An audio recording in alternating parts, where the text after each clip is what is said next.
Man, oh man, guys, welcome back into the Celtics Talk Weekly post game show. I am your host, Rob Payton. Join with me our two co-hosts, Justin Lowe and my man Xavier. Xavier's been on the show a couple times. You know him, guys. Celtics. This is an interesting one. I'm excited to hear what we have to debrief about this game because it's a weird game for the Celtics. Weird two games back to back stretch against the two worst teams in the NBA. We were talking about it throughout the course of the game. 130 to 104 tonight for the Boston Celtics on the road against the Washington Wizards. Sam Hauser, how about Sam tonight, guys? A career high 30 points through 2.5 quarters, mind you. Obviously, he left the game due to that ankle sprain. He did not return. 10 of 13 from three. Celtics tonight without Jaylen Brown, Kristaps Porzingis, and Derek White. Before we get started, guys, you know the drill here. Your initial thoughts, your takeaways, your reactions from the Celtics. Big time, not big time, but I'm going to call it big time because any win, in my opinion, is a big time win, Justin. I'll tell you why I think it maybe not significant. And as Xavier said earlier in the group chat, it's like, is this game really going to determine what happens in April, May, June for the Celtics? Not so much. But what I took away from this game is this is a game where the Celtics struggled with last year, and the Celtics they're done playing with their food this year. They are absolutely done playing with their food. Now we have seen lapses. We have seen times. We go back to that Cleveland game with the up 22 with 7 minutes left. We've seen lapses, right? Celtics were able to come in today and take care of business. Now the Wizards 11-56, only 4 home wins on the season, and on top of that, they were shorthanded as well. Celtics took care of business tonight, and they started off in a big fashion. And to me, that's what it's about. And it's about seeing guys like Sam Hauser, Luke Cornett.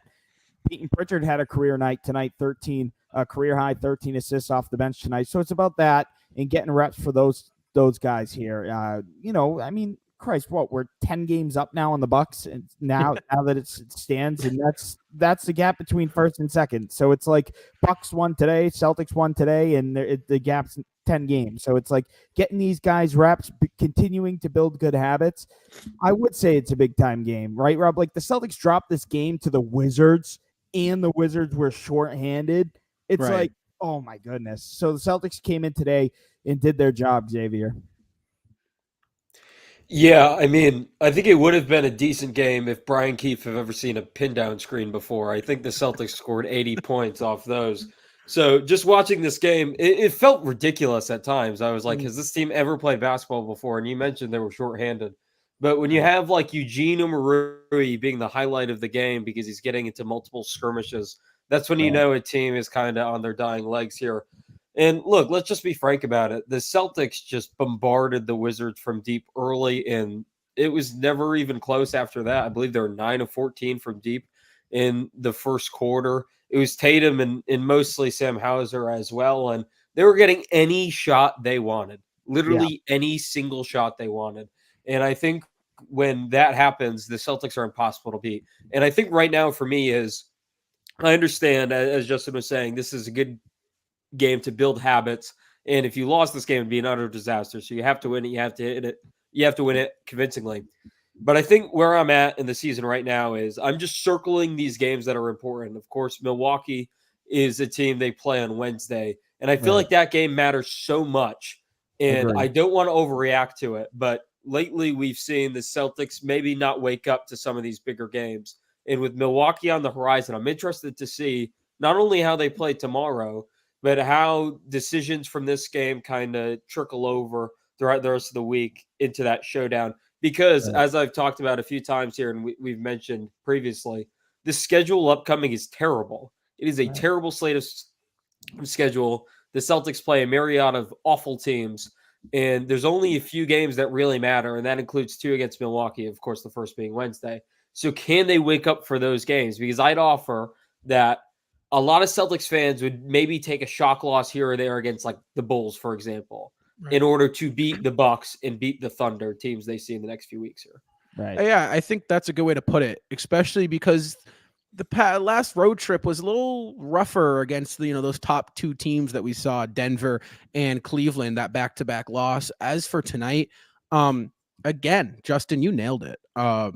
great reps for these guys who are going to be getting some playoff minutes, man.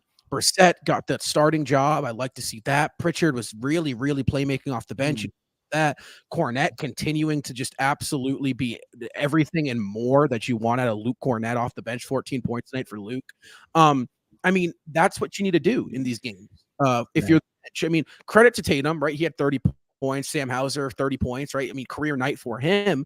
But when you have your bench players getting the confidence, right? That, we belong here on this court. We can come onto this court and we are good enough to beat the Washington Wizards by 26. Yes, they are the Washington Wizards, but this is the Celtics B team, mind you. So for the Celtics B team to be able to come into Washington, shorthanded both sides and, be able just to maintain and handle the game the way they did, is exactly what you want to do. It's building confidence. It's building reps. It's building consistency and good habits against these, lesser teams in Washington. And they're going to get another great opportunity at home tomorrow night against Detroit to continue to do that again. I mean, I'd expect you see maybe Tatum sitting out tomorrow night, and obviously no Horford, and you might see Holiday. You might swap the three. And I think that, that's where we're at the stage of the season is, listen, we got about 14 games left now. We got a 9.5 game lead. It would be an utter collapse if we weren't able to lock up the 1 seed within the next 5 games. So the 1 seed is pretty much ours if we just take care of business. And I think right now, you guys both nailed it. It's about building reps. It's about building consistency. And when you do see those teams like Milwaukee, and you do see those teams, right? I think you see the Knicks one more time. I could be wrong, but you do have a couple more games, right? You got a couple more games against the top dogs out east. You got a couple games. You saw Phoenix the other night. The way they handled them was very impressive. So come out there against those upper echelon of the NBA and handle business there, because then you're really going to feel good if you're the Celtics rolling into the postseason.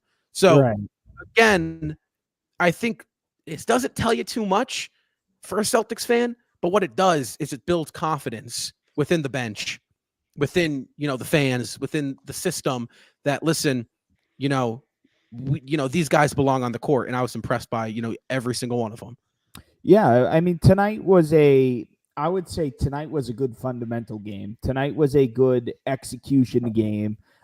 Take what the defense gives you. Xavier mentioned the amount of pin down screens the Celtics set, and not once did the Wizards read on that. And I think I texted in the group chat, the first 2 plays of the second half of the Celtics were wide open Sam Hauser threes. I'm like, did the Washington Wizards, could they not learn anything after watching 7 of those happen 7 times? Sam Hauser hits in the first half. Did they not learn anything? And it's like, these types of situations for the Celtics are good, right? Right. These are feel good. These are feel good games, right? Like if the Celtics went in and they stunk it up, Xavier, I agree with you. I'm focused on that Wednesday game, not to overlook the 2 opponents, but let's face it, if the Celtics drop a game to the Pistons or the Wizards, we know we're better than them and we're not going to see them in the playoffs anyway. So why do we care? Game against Milwaukee, I talk about building good habits. The Celtics go in, and if they stink this game up and stink tomorrow up, they have no confidence going into Milwaukee, right? They have no good. They haven't built any good habits. They don't have any fluidity. I don't know if we see Sam Hauser coming up here in this 2-game stretch. I guess he's getting some X-rays. Going to just be precautionary. He sat out in that fourth quarter. Not really sure how much he would have played anyway, just because of how dominating this game was for the Celtics. But this was a feel-good, get-good game for the Celtics, guys. And the Celtics did what they were supposed to do tonight. Blow out a team that you're clearly better than on the road. Go home tomorrow and get another feel-good win tomorrow against the Pistons. Well, you mentioned Sam Hauser. And real quick, I'm sorry. You mentioned Sam Hauser, but I got to do it. I got to do it, man. I mean, this is the second time in 3 games that we've seen this graphic. I'm loving every second of the Sam Hauser player of the games. Xavier, I know you're a little bit newer around here. Justin knows this. Back when he was in Maine, coming out of Virginia, undrafted, this was my guy. Sam Hauser was my guy on Maine, the sharpshooter. Absolutely dominant performance tonight in Washington. 30 points, 10 of 13 from behind the arc. He was on pace, guys, not just to potentially break the Celtics franchise record for most threes in a game, but he could have messed around and gone for Clay. So tonight, the player of the game in Washington is Sam Hauser. Look, and I'll take it a step back too. I remember watching Sam in Providence with his brother Joey and Marcus Howard and Theo John when he was on Marquette. And he's always been able to shoot the leather off the basketball. I've been critical of him in the past because it seems like many times he's been a 3-point merchant against terrible teams and his defense was kind of erratic. But it seems like this year the defense has really stepped it up a notch. And I think at the beginning of the season, Scal was a little bit too praise happy with Sam Hauser's defense. I think oftentimes he was just kind of stifling these bad offensive players and was getting too much credit for it. But I think the last few weeks, he's actually been able to take up another level on the defensive end. And I've been really impressed with the way he's been able to do. And I believe this marks the 16th out of the 18th last games for the Celtics where they've won. And I think the problem right now is for me, when I'm watching games like this, so you have the 6 obvious playoff guys, which is the 5 starters and Al, right? And then the 7th guy is going to be Hauser. So after that, who's going to be that 8th to 9th guy? And I think a lot of conventional wisdom would be that's going to be Peyton Pritchard or Xavier Tillman. And I think Pritchard's gotten enough run. We know who Peyton Pritchard really is at this point. We really understand what he brings to the table, and he's very matchup dependent. I think the problem I've seen watching these blowout games is not enough Xavier Tillman. And what I mean by that is I feel like he really took a step up last year in the playoffs for Memphis. He was really good against Anthony Davis. It was very impressive. And not only was he good against Anthony Davis, but I saw flashes throughout his career in Memphis that he's a great rotational big, great defender. When you give him a little bit more of an offensive role, he actually looked like he could handle that as well. And I just don't think they've integrated him to the level that I wish they have. And I think for me, looking at this team that has historically struggled in the playoffs with particular big matchups, I really wish I could see Tillman get more run because I think a guy like Xavier Tillman would be great against Miami because, of course, you can throw Porzingis at Bam, and Bam had no answers for him. But I think Tillman would also prove to be that guy. And I know Luke Cornett has really shown flashes these last few weeks. I just want to see it in the playoffs for me. I don't think it's like this etched in stone Luke Cornett is going to be that 8th guy in the playoffs. I just need to see it more at a consistent level against better teams. Because, look, I'm a big Cornett detractor, and I have been for a while. But even for me, he's leaps and bounds better than who he was even 3 months ago, let alone when he first got to Boston. But he's a guy that I'm a little concerned with could be regular season fool's gold. Because how often do we see that? We see guys go on these few month runs and then come playoff times, it just kind of collapses and reverts to the mean. Well, I think that what you're going to see from Boston come playoff time is a very matchup heavy reliant bench. I think when you play a team like the Knicks or you see a team like, for example, Phoenix, who their big man isn't really the center of attention. The big man is more of a traditional, sits in the dunker spot, rebounder, shot blocker. You're going to see Cornett. But when you run into the Milwaukees, in the Miamis, in the Denvers, which we've seen, I think now Joe kind of pick up and really get a hold of, which is very impressive, mind you. I'm very happy in the Joe Mazzulla. I've seen flashes of this in the regular season, is going to be Tillman. You're going to see Tillman against the Giannis's and the Bams and the Jokic's, because I think Joe understands that defensively what Tillman brings and the flexibility in which you can, really have with Xavier Tillman out there is much more, I think valuable than what Luke can bring you defensively. But I do think there's going to be times where you have some, teams like the Knicks, for example. A matchup against the Knicks is very possible. The Orlando Magic in the first round, where their big man, I think, what is it, Goga? I don't know how to pronounce his last name, but right, exactly. So I think Luke is a phenomenal matchup when you have a big man on the defensive end that does not cause much attention for the Celtics. And he is going to be the help man, where he comes over and helps, and you just throw that thing up for Luke, and he's going to come down and get it. Kind of some flashes of Robert Williams is what we're seeing. So if you were to, give my best bet, I think Celtics go 8-man rotation, heavily on 7. I think you see 10 minutes from that 8th slot. I think you see 15 minutes from that Hauser slot. And I think you see 25 plus from Horford up. In the playoffs, you'll probably see Horford play 30, but I think matchup-wise is where Joe's going to go. I'm for it. I think Tillman, Luke, they stayed ready all regular season. I think that's been very impressive how they're kind of switching off who's getting the coach's decision to not play, their understanding of it. And Justin, I think that's where they go. Yeah, I think the Celtics this year specifically have a tremendous amount of flexibility on their roster that they have not had in a while. You look back to that 2022 team, the team that nearly won the NBA Finals. They were 2 games away from winning the No finals. flexibility. I mean, Nothing. absolutely zero flexibility. Let's face it, Peyton Pritchard, Luke Cornett, and Sam Hauser, the 3 main guys off the bench right now for the Celtics, they were playing those roles in the playoffs, and think of how much better they are now compared to 2 years ago, right? So, like, it's just, and then you weren't getting anything from Juwan, with all due respect, from Juwan Morgan, Nick Stauskas, and I mean, You weren't. You're not laugh, wrong. You're we not laugh, wrong. but that was our bench. Those were the guys that we could throw in there in a final, in the NBA Finals.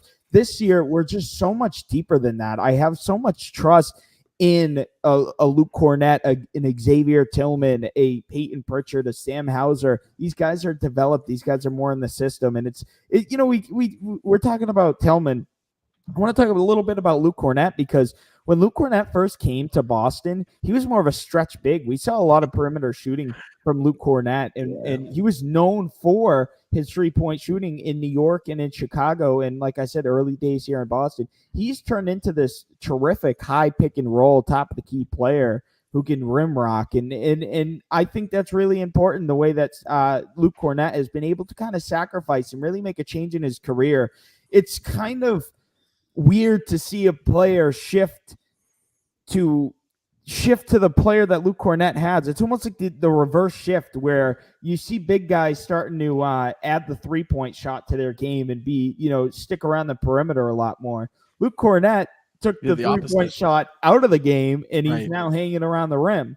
And it's helping Boston in a tremendous way. And I talk about the flexibility. You get Xavier Tillman, who could play in that low dunker spot. He can also extend to that corner 3 and knock those shots down, and then play defensively. So it's like Boston hasn't had that in a while. Boston has not had that. And you know what, Justin? I will say this. Coming into the regular season, if you go back and you listen to our podcast, our number one concern with this team was that big man depth. Yeah. And I'm going to give a lot of credit to not only Brad Stevens, not only Joe Mazzulla, but to the players themselves, Luke and Tillman, because they have stepped up big time in a position that I was super concerned about. Quite frankly, right now, I think I am the most comfortable with and have the most trust in those big men. I'm also going to give props to a guy who's not eligible to be on the playoff roster, but I'm going to give props to Neemias Queta. He fit very, very well in with this team, and he was able to fill that backup role very, very good this year. He's going to be able to continue to help us in the final 14 games here, when the Celtics are playing second nights of back-to-backs, when the Celtics are playing lesser opponents where Al Horford, Kristaps Porzingis, Jason Tatum can get the night off, right? Neemias Queta, two-way deal. He has the ability to come in and hold down the fort, a tremendous athlete, and he's really worked out to be good for Boston. Boston still has an open roster spot. Will they use it on Queta? Possibly. But also, I don't know if there's a deadline. I don't know if he will be playoff eligible. But whether he's playoff eligible or not, he has helped the Boston Celtics out in a tremendous way here in the regular season, and I think he'll continue to do so down the stretch.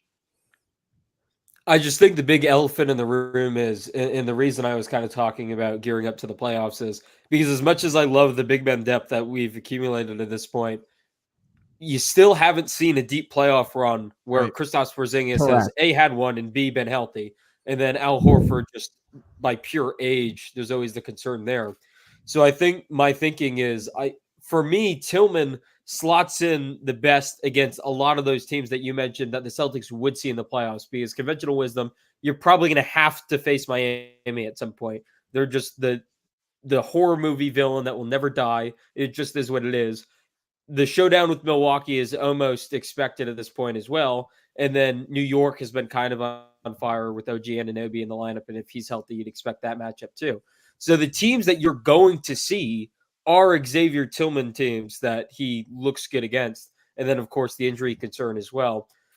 My thing is, I'm glad Porzingis hasn't played in the last few games, even if he's somewhat close. I'm glad they're keeping him out. It's more important for me to see him get prolonged rest, to be totally honest, I'd be okay if he didn't play in the next like few weeks. That's totally Right. okay with me. Well, They don't really need him besides the game Wednesday against Milwaukee. correct. It's better to be safe than sorry. Yeah. I think right now, just for me, when I'm watching these games, especially these meaningless ones, everything matters for the playoffs. And largely, as me and Justin were talking about, largely nothing matters against Eugenio Marui and Gill and all these guys.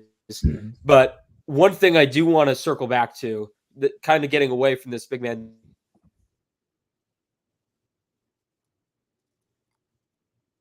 Did we lose him? We might have lost him. We might have. All right. But the show must go on, I will say.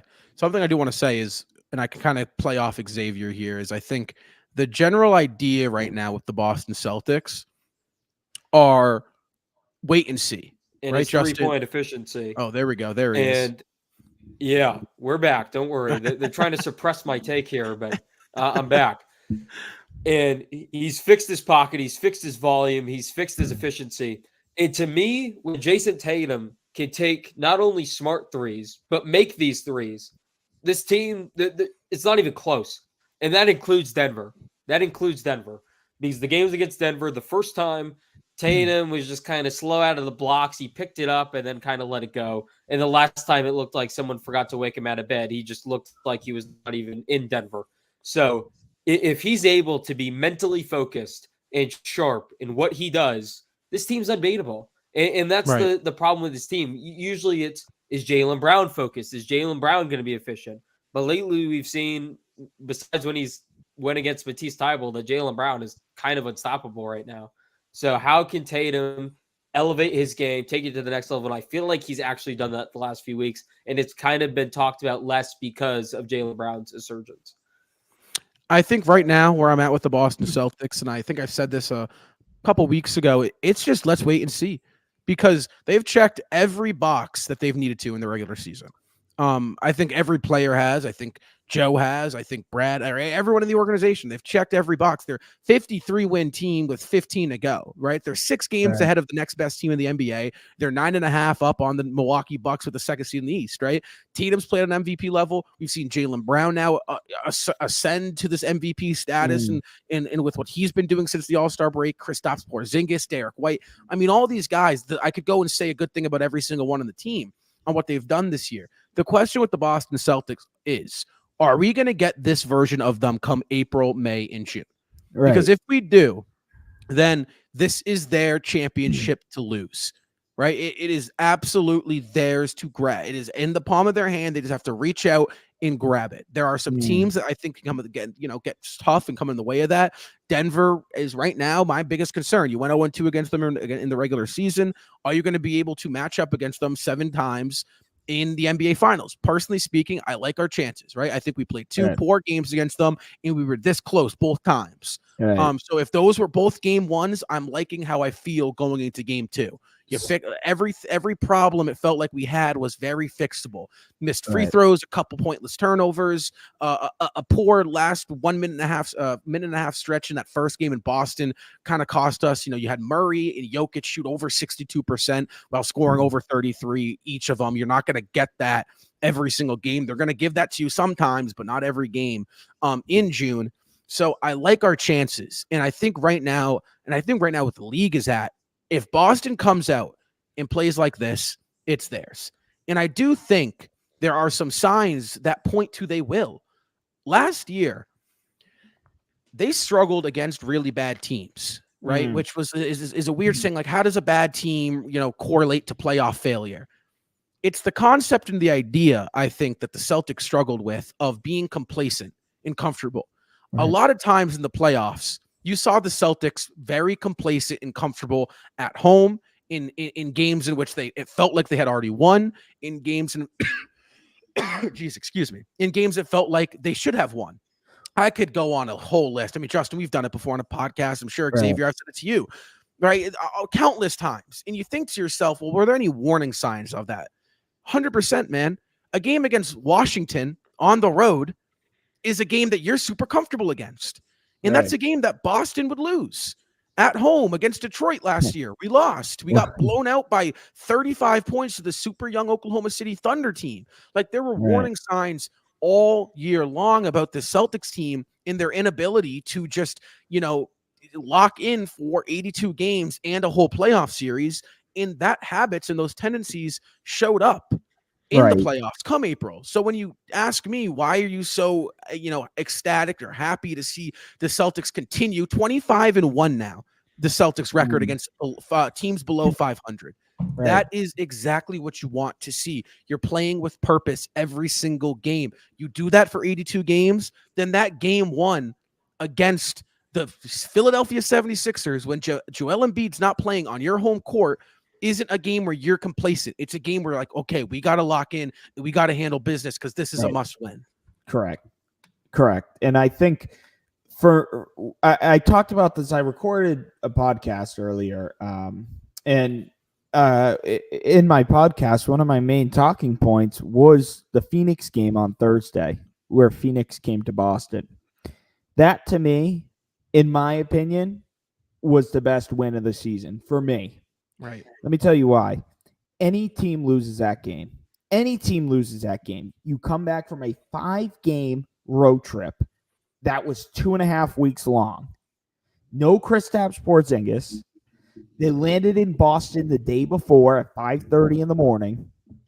And here comes the Phoenix Suns with their, big three of Kevin Durant, Bradley Beal, Devin Booker. They're all healthy. They dropped 65 on you.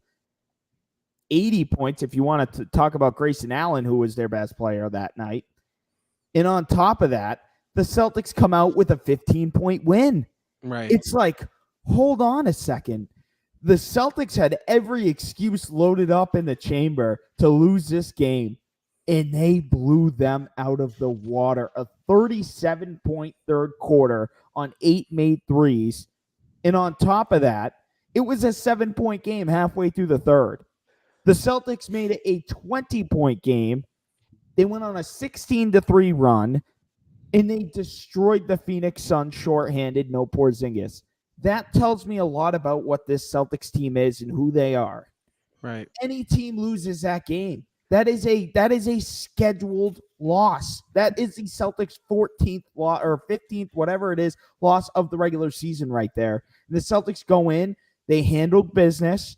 Every time Phoenix made a run, Boston would go on their own run. They did it in Portland. They did it in Utah. They did it tonight here in Washington. Any sort of adversity that they've been able to face since losing back-to-back games, Celtics have been able to go on their runs and handle business. And that, to me, Xavier, is why that Thursday night game, in my opinion, was so huge for this Celtics team. Yeah, Justin, and just following up with that. So after the back-to-back losses, the two terrible losses, they've rattled off 5 straight games. And now it's the 68th game of the season. I'm just curious, with about 3 or so weeks left in the regular season, what's your number one concern come playoff time besides the health of things that this team can actually control? What is your biggest concern with this team right now? Closing out defensive possessions for me. For me, it's the rebounding. And the Celtics have not been a terrible rebounding team all season long.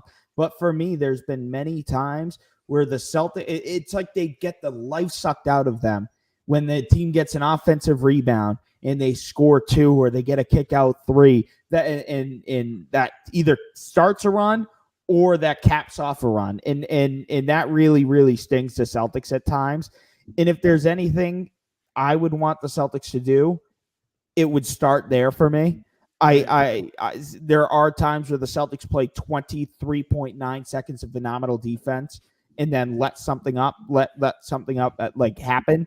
So I would love to see the Celtics really clean up the defensive glass. But again, it's really, really hard. And I'm not this is not the bias in me. I mean, the Celtics, for Christ's sake, they're 53-14, and we have 14 games left and have a 10-game lead between first and second. This team isn't perfect, but it's so hard to pick minute details. It's so hard to pick. There's nothing that significantly sticks out to me when I watch this Celtics team, at least on a nightly basis, where I'm like, oh, geez, like we are going to get smoked. Oh, geez, this is terrible. There's times where, oh, man, I didn't like how we just let this guy slip back door. I didn't like this mislaps. I didn't like, it's more of a nitpick, and I think that's a curse and a blessing because you're not going to be perfect every time, but there's still things to work on. But Xavier, it's kind of tough to pick out kind of a couple blaring things wrong with the team when you've won 53 games in 67 games. You know what I mean? So for me, it's cleaning up that defensive glass, making sure that you kind of step on their throat. You don't give them any second chance looks. I got to say, it's last minute execution. I think that's the one thing where I'm not comfortable with them yet. They haven't really shown me that I can be. Right. I think when it's a close game and we're in it, we're going to lose it. And I hate to say that, but it feels like a lot of these big games where, and Minnesota is the kind of the one thing I've been able to lean my, my head on that, like, listen, we can do it. We're definitely capable of doing it. But I think if you were to ask me what's the most, what we can control, what's the biggest concern entering the playoffs, I think if it's a closeout must-win game and we're down by 1 with 20 seconds, can we execute properly in order to win the game? I think my answer would be pace against really good teams in the middle of the game. And what I mean by that is oftentimes we've seen it, especially this year, but the last few years in general, one of the Jays tends to just be super lackadaisical in a must-win game. For whatever the reason, it just happens. And I feel like a good cure for that is to get them on the low block or near the free throw line and go to work early. And I think too often in the middle of these games, I saw it both times against Denver. I saw it in the Clippers blowout. If the Celtics aren't just hitting a million threes, sometimes they take too long to get into their set. And I think the problem with that is it allows a Tatum or a Brown, whichever one of them is having an off night, to continue to just kind of go through the motions and be lackadaisical. And the reason I asked this question is because we all have 3 different answers, and I think all of them are valid. And the point I was trying to make is this team's not perfect. And despite their incredible record, there's still some issues around the edges that pause for concern. And the only way any of us can feel better about it is in these games against good teams. And I'm just excited for Wednesday. I'm excited for the games against Oklahoma City and the Knicks and whatnot. But it's these games against the Wizards shorthanded that can build confidence and can build good habits, as Justin was saying, right, to carry over to those more important games. So it just shows that no matter how awful a game might look and no matter how much I complain during it, that throughout there is something you could take away, no matter how glim it might be. Right. And I mean, look at Sam Hauser. Like, Sam Hauser has caught fire at 24 against, who was it, Portland, 14 against Utah, comes here tonight, scores 30. God forbid anything serious happens with the ankle. Say he's able to get, I'd assume he misses tomorrow night, more of a precautionary thing, whether it's bad or not. And then say he comes in ready to go for Wednesday. It's like, when Sam Hauser's knocking down, he knocked down 7 threes, then 4 threes, then another 10 threes. When he's knocking down 21 threes in the course of 3 games, that is a huge confidence booster from Sam Hauser. Where, if you remember, Sam Hauser started the preseason / the first few games of the regular season on a slow note, and we were kind of like, well, we're not concerned about it because we know they're going to start to fall. But it's like, oh man, like, he's having a rough stretch right now, and he's certainly come around, and he's turning into not one of the best 3-point shooters on the team, but in the entire association alone. And here's the problem with Sam, is when you're playing the Boston Celtics and Sam Hauser's out there alongside Kristaps, alongside Tatum, Brown, and Holiday, let's say, you can't afford to have a defensive hone-in on him. Right. You can't. Like, when you're game planning against the Celtics, it can't be, all right, how are we going to defend the Sam Hauser guy? Right. So if we can get anything close to, not even close to 30, right, even half of this in some playoff games, it's going to be a tough beat. I mean, it really is. When you got guys that can score like the Celtics have, right, where you got to focus for 7 games against Kristaps, Brown, and Tatum, right? You're going to forget about White and Holiday sometimes, and you're going to forget about Horford, but God forbid Hauser gets going. Because if his shot gets hot come April, because with the shooter, man, when you get into a groove, it's not just a game groove, it's a groove. Like when you catch fire, it's not just for 48 minutes, it's like a month thing where you're just like, oh, for some reason this hoop's looking 3 times as big. And if Right. Hauser is locked in like that from behind the arc, it's tough for an opposing team where you make this run and then here comes this onslaught of threes from Boston where it's like, all right, we were just down 4 and then 3-4 possessions later, now we're down by 14. It's like, how does that happen? And Right. Sam Hauser's been a big piece to that. So again, it's like with the Celtics right now, these next 14 games, right? 15 games, I want to say. Yeah. Health, priority 1. Priority 2, Xavier, like you said, look good against the good teams. Look good. You can lose it, but look, I'm not past that point because I said that earlier, right, about a month ago, where it's like, just look good against Denver. You don't have to beat Denver. I said that. I regret saying that. Win against the good teams, because I think the past that Denver and Cleveland won really stung. I think you kind of you fixed it, cleaned up a little bit, right? 5-game streak. You beat Phoenix twice. Milwaukee, last time you saw those guys, they waxed you by 40 at their place. Statement. Let's get a statement Wednesday night. I know we're skipping past Detroit. Well, but statement Wednesday night. Well, it's like, I'm going to make 2 points here. One, reverting back to your point about the Celtics, about how you can't really hone in on one certain guy and you can't really afford any really defensive mislapses. Go back to those Dynasty Warrior teams when they threw out a lineup of Curry, Thompson, Durant, Draymond Green, and DeMarcus Cousins. It's like, what guy can you leave at that? It's like, you feel comfortable leaving. It's like you can't comfortably leave anybody, and you can't comfortably double team anybody, because that you double team Steph. Who does that leave open? Kevin Durant, right? So it's like similar. You know, it's similar here, and you know that also goes to a test about how flexible the Celtics are. We talked about the word flexibility today in the post game show. It's like, well, you can go to Horford, you can go to Porzingis. Both those guys can play the perimeter, mid range game. Same thing. You go with Tillman, play the outside game. Go with Cornette, play the high pick and roll. So it's like Celtics have a lot of flexibility. You can't really leave anybody. As far as the Milwaukee game, this Celtics should really treat this game just like they treated that Golden State game, with that FU mentality, with that get back. Let's get our lick back. These guys have had our number. Maybe the Bucks haven't had our number, but they smoked us by 40. They smoked us so bad. Right. Now, you know, I understand second night of a back-to-back, 4th game in 6 nights. They smoked us so bad on national TV. Our starters had to sit the entire second half. It was a preseason game in the second half. That can't happen. There is no, and I said this last year, when we beat the Bucks by 40 points, there's no reason why the Bucks should ever be 40 points behind the Celtics. I'm going to say it about the Celtics, you know, with the Celtics situation. Despite their scheduling, there was no reason why the Celtics should have been 40 points down to the Bucks this year, especially this year with how dominating this Celtics team is. And there's another level to it, though. There's another level, and the another level is if you put Tatum near the free throw line or you put him on the low block. This is something that happened with LeBron in Miami, and he never really did it in Cleveland if you go back and watch, but it happened a lot in Miami, and they had the personnel to do it.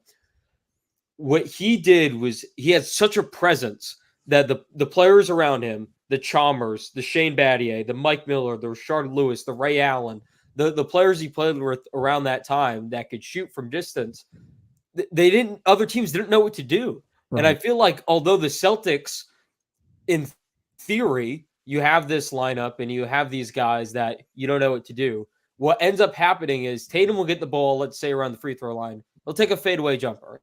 It's not a terrible shot, but it's like, okay, man, you could put a little more pressure right now in the defense.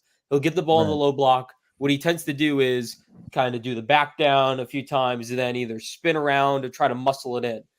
He doesn't put enough pressure, in my opinion, still on opposing defenses when the Celtics need a basket. Because the Celtics' go-to thing right now, it's either the White Porzingis pick and roll, which has astronomical advanced analytic numbers right now, or the Porzingis dump off.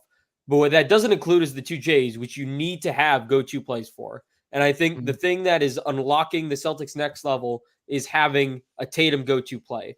And people would say the fall away, whatever. Those numbers are not as good as what they could be if Tatum is putting constant pressure on opposing defenses. And that would unlock this team against teams like Milwaukee or Denver, the creme de la creme of the NBA.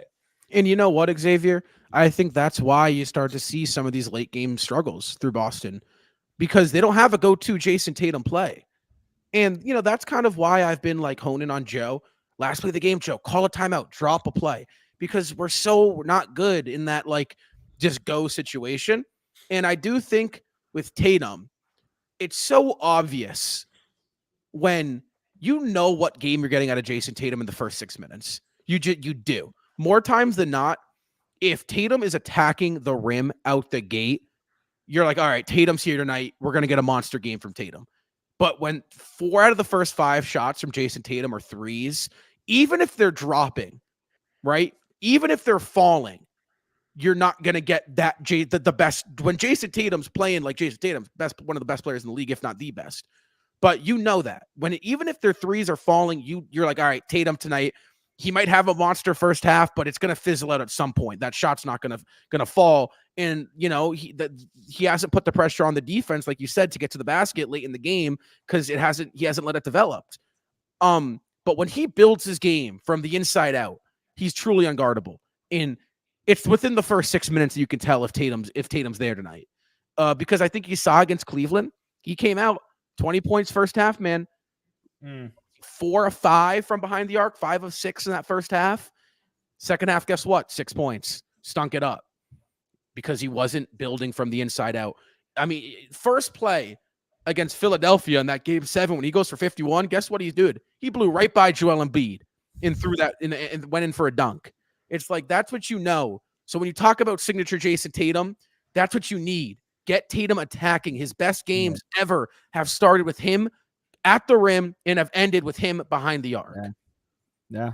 I mean, there's no stopping Jason Tatum when, again, he realizes he's 6'10", 225, and he can get to the freaking basket. I wish someone would tell him. It's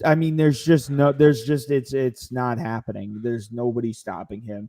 And he's getting contact. He's going to the foul line. He's driving. Guess what? All what? 5 times 2 is what? 10. All 10 eyes on the defensive end. Eyes are on Tatum. That was some good math. That was some really good math. Thank you. All eyes on Tatum. Guess what? The defense starts to collapse. If the defense collapses, Tatum can dish it out to a KP3, dish it out to Derek White or corner Al Horford. It's like, so it's just the opportunities are endless when Jason Tatum realizes his size, realizes his ability, and gets to the freaking basketball hoop, especially when the defense is not as physical as like games like Washington and Detroit and lesser opponents, less physical opponents. Let it fly. Tatum, shoot it, but at the same time, get to the freaking hoop. Get to the hoop. I'm kind of on the opposite end of that. When you are playing less physical teams, dominate. Right. Get down low. Right. Dominate. All right, that's fair. But at this stage of the season, I don't want them getting down low and getting roughed up against Washington. But I see what you're saying. I understand what you're saying. What would your point be, though? Why would you, against lesser physical opponents, why would you settle for the 3? Wouldn't you want to get down low? Yes, but I think right now where the Celtics stand, Jason Tatum, right? That's where I'm at. So I see what you're saying. Okay. Right, I see what you're saying. Okay. Yeah, no, I get what you're saying. But like right now, like tonight, we came out shooting a lot of threes. I'm like, all right, you know what? Well, we're up by 12. It's Washington. When you make 25 threes on 50 attempts and you're shooting like you got the 2K sliders up, freaking let it fly. It's just knowing when it's not there, right? If you're going against Washington, it's not there. Boom, then you go. Guess what? Like guys like Hauser and Tatum, especially on the 3-point nights they had, combined 16 made threes, and they were getting the looks that they were getting. I don't know why. If it's open, shoot it. Celtics ran the same play every possession tonight. Same pin down screen, same double screen. Sam Hauser still came off of it and had the most space I've ever seen. And it's just the Wizards are just a joke of a franchise. I mean, they got Jordan when he was old enough to be my grandfather, and he just it's just the Wizards suck. Wizards suck. There's no other way to put it. Like we dominated. That's the thing, tonight, though. like the Wizards suck. Like they're terrible. And that's the thing, though, Justin. The Wizards do suck. They are terrible. And Joe Maz coached circles around interim Brian Keefe. the thing is the Tatum piece we were talking to, that's also coaching. That's putting your player in a position to do that. And I feel like too often we let games like this dictate how we play against the better teams from a coaching perspective. This won't work against Denver. I don't know if I'm breaking some Boston Globe headline right now. This will not work against Denver. Right. And Joe Maz has shown he can coach the you-know-what out of these terrible opposing coaches like Brian Keefe. But how does it work against like a Mike Malone, Eric Spoelstra? That's still a question, and I just want to see it. Please, I'm just like waiting for Wednesday with so much anticipation right now. I agree with you. I 100% agree with you. But where I might differentiate, not so much that I disagree with you, but where I might differentiate, tonight the Celtics just took what the defense gave them. I mean, Washington was letting them shoot. I don't know what defense. I don't think Washington had a defense. I don't think there was any. I don't think they had a single scheme. They could put up the G League team, and I'm sure their G League team would have put up a better fight tonight than them. But it's like, okay, if Denver is not going to give us the same looks that Washington plays. So I like coaching staff and the players. They're going to have to come up with a different game plan other than to shoot threes, 50 threes. But it's very hard. It's very hard when Washington plays little to no defense. And I think that's my fault with the analytics, because analytics in games like this, they're going to shoot your analytics sky high, man. Right? Sam Hauser coming off that pin down screen analytically is probably through the roof right now. I'm calling Gary Washburn right now. He has to hear this real fast. and I think that's why, with my question mark with Joe is he's had immense success with the Celtics so far. He's been just awesome for the Celtics regular season wise. And quite frankly, you ask me dating back to last year, I think the fact that he got them a game away from the NBA finals with what happened last year and all the adversity went through, I applaud him for what he did there too. However, I think I'm holding back to that last play of the game. I think that is super, super like, that's your coaching there. The coach wins the game for you there, right? The player, yes, makes the shot. So I think I see where Xavier is calling in on Joe, where it's like, listen, man, like you can't in a game 6 against Denver be like, yes, the analytics say we should run the pin down screen for Sam Hauser and get him 13 threes, which obviously he wouldn't do. Just a hypothetical example, which I think Joe is a really big analytical coach, which you've seen it works it works, but sometimes it doesn't. I have trust in him. I think that's where I'm at with Joe right now is I think this dude you wants have trust to win. You think that's great. I think that this dude wants to win so badly. He's made it clear. And I think the staff that's next to him is light years better than where it was last year. Cassell, Charles Lee. To be fair, last year's staff was Udoka's staff. Right, exactly. And then you lost what's his name? Lost David Stoudemire. Damian Stoudemire, right around the All-Star break, and the ship kind of sank. So again, I think yes, a lot of it falls onto Joe, but I think that those guys standing right behind him are going to have an impact.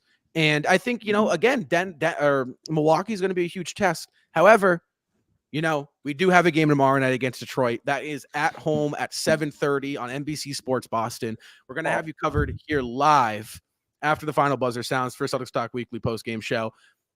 I know these games might not be the most entertaining, but again, there's still pieces and parts you can pick away from these types of games. Guys, before we close out here, final thoughts, takeaways, comments you want to throw out there? Yeah, enjoy these games now. I enjoy every second of these games because I can't stand when it comes playoffs and I have heart attacks and my heart's racing and I need to, but also that and little note here, Milwaukee's next game is Wednesday. So they don't play Monday. They don't play Tuesday. They played earlier this afternoon. So they get 2.5 days worth of rest. Boston plays tomorrow, gets Tuesday off, and then is home against Milwaukee.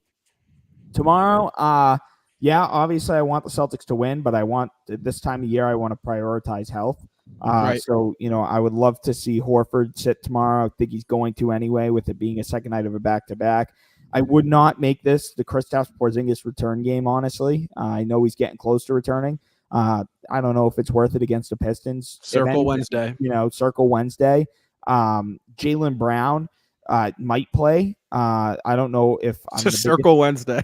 Again, like I agree, dude. Oh, yeah, I agree. I just think that I don't know if Brown's injury was so serious or if it's one of those, Tatum plays tonight, he'll sit tomorrow. Right. I think Brown they plays tomorrow. You know what I mean? So and then look out for Sam Hauser as well. Hauser exited the game tonight in the third quarter with the left ankle sprain, didn't return. He's going to get some x-rays, make sure that nothing, no anything serious happened. But Tatum said that Hauser looked good and he was in good spirits after the game. So that's at least a good sign. But go home tomorrow and take care of business and try not to look terrible against the second worst team in the Eastern Conference. Amen. Yeah, screw this game. It was a dump. But for tomorrow, I think the main thing to look out for is pace, because the last time the Pistons went to the Garden, pace was a massive problem for the Celtics. And rebounding was also weirdly an issue too. And that was with Porzingis in the game. So I'm excited to see tomorrow. Can they keep up with these uber fast Piston guards for whatever reason that were running all over the Celtics the last time they played? So I'm excited to see that. You will get to see how the Detroit Pistons are miles better. Oh, my God. Miles better than the Washington Wizards. Miles better than the Washington Wizards tomorrow. Even if the Pistons lose by – how many did we beat the Wizards by tonight? 26? Even if we beat the Pistons by 27, they will still be miles better than the Washington Wizards. Miles. For context, honestly, these two guys are going at it in the group chat as to who's the worst team. They're both terrible. They're both awful. They are. There is not like this gap. They're both awful. Significant. They're just significant so gap. bad. Significant gap. Oh, that's too good. Well, I think for me, tomorrow night, I was actually funny you said that, Justin. I was going to say Detroit's not as bad as they seem. They're not. They are bad. Don't get me wrong. Yes, but they hang around. They play tough. They hang around. They don't lose every game by freaking But again, they get the Good Spirit Award. They get the participation. You tried hard award, right? But I will say, on a serious note, just stay healthy.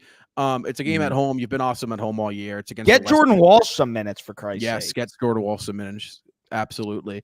But other than that, guys, I mean, again, it's going through the motions. We need it just like they do. So I'm Rob. Next to me is my man Justin and my man Xavier, guys. And until next time, go C's.